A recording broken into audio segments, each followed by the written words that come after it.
कहते हैं एक महिला जिस कदर महिला का दर्द समझ सकती है शायद कोई नहीं समझ सकता। यही वजह है कि जब जनपद बहराइच के सबसे दूरस्थ इलाके में घाघरा नदी के बीच बने टापू पर घने जंगलों में बसा भरतापुर गांव में जब योगी की डीएम मोनिका रानी अहेतुक सहायता लेकर पहुंची तो ग्रामीणों की आंखें छलक उठी और उम्मीद भरी नजरों से ग्रामीण महिलाओं ने हाथ जोड़कर अपनी व्यथा को सुनाया, जिस पर डीएम ने उन्हें आश्वासन देते हुए शीघ्र समाधान का भरोसा दिलाया। आपको बता दें कि जिला मुख्यालय से 120 किलोमीटर की दूरी पर घाघरा नदी के बीच टापू पर बसा ये भरतापुर गांव हमेशा से सरकार और प्रशासनिक अधिकारियों के लिए चुनौतीपूर्ण रहा। वजह है कि इस गांव में आवागमन के लिए नाव के अलावा कोई दूसरा रास्ता नहीं है। यहाँ के ग्रामीण हर पल भय के साए में रहकर जीवन गुजारते हैं। हालांकि अब सरकार इन ग्रामीणों को शीघ्र विस्थापित करने की बात कर रही है। जिलाधिकारी के इस गांव में पहुंचते ही ग्रामीण महिलाओं ने हाथ जोड़कर खुशी के आंसुओं से मोनिका रानी का स्वागत किया और एक एक कर सभी परेशानियों को बताया। और लेट हम पहुंचे हो। बकरी पालन तो है, लेकिन इसके पीछे जो है इनको सबसे बड़ी दिक्कत ये होती है कि तेंदुआ इनके घरों में आते हैं। जहाँ जहाँ बकरी होंगी वहाँ तेंदुआ आएंगे। इनके लिए सबसे बड़ा दिक्कत ये नदी जो कौड़ियाला नदी है, ये नदी प्लावन कर जाती है तो उसकी वजह से बाढ़ आ जाती है।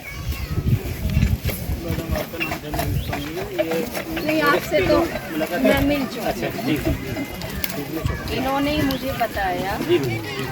चला जाए सब गाँव टहल लिखा जाए। हाँ, तो गाँव तो टहल रहे हैं। सब पता लग जाएगा, कैसे मुसीबत पता लग जाएगा।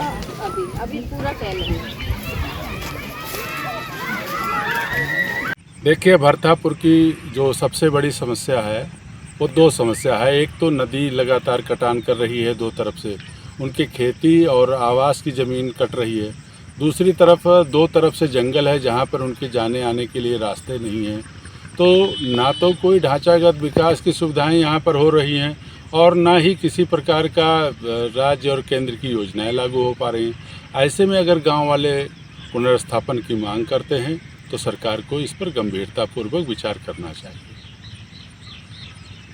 बहुत हैं, जैसे कि 8 साल से प्रक्रिया चल रही है और उसमें से हमारी नदी पड़ोस में घर वर काट लिए हैं और हाथी बाघ जानवर आए दिन पर सब बहुत आतंक मचाए रखे हुए हैं और शासन प्रशासन कोई बात नहीं सुन रही। हम लोग जाते हैं तो बहुत दिक्कत होती है आने जाने में और हमारे डीएम साहब आज आई हैं तो हमको ऐसा उम्मीद लग रहा है कि आश्वासन दिए हैं कि काम हो जाएगा। हमको लग रहा है कि काम हो जाएगा। बहुत अच्छी डीएम साहब थी, उनको प्रणाम करते हैं डीएम साहब को।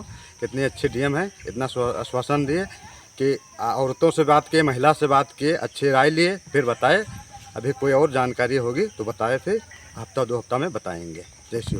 जनपद बहराइच का सबसे दूरस्थ गांव है ये भरथा है और इसमें जो है इसकी विशेषता ये है कि ये एक तो चारों तरफ से जंगल से घिरा हुआ है तो जंगली जानवरों का यहाँ पर भय रहता है।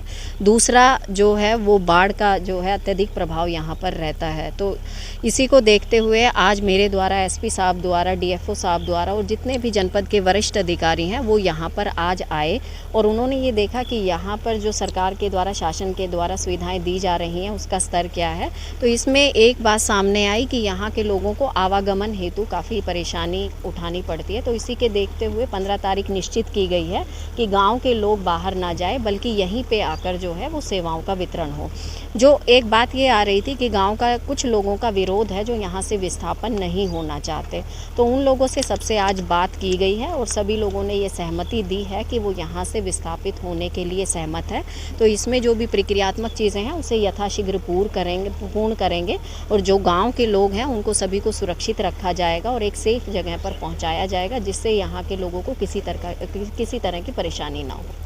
है जो बाढ़ से प्रभावित रहता है और साथ ही जंगली जानवरों का भी जो है यहाँ पर भय रहता है क्योंकि चारों तरफ जंगल है। तो इसके बारे में विस्थापन की प्रक्रिया चल रही थी, इसी को देखकर यहाँ पर भ्रमण किया गया। इसमें सभी जनपद स्तरीय जो उच्च अधिकारी हैं वो यहाँ पर आए, मेरे साथ में एसपी साहब भी आए हुए हैं। तो यहाँ पर एक तो पूरा स्थिति का जायजा लिया गया, लोगों की सहमति प्राप्त की गई, वो यहाँ विस्थापन हेतु तैयार हैं या नहीं है।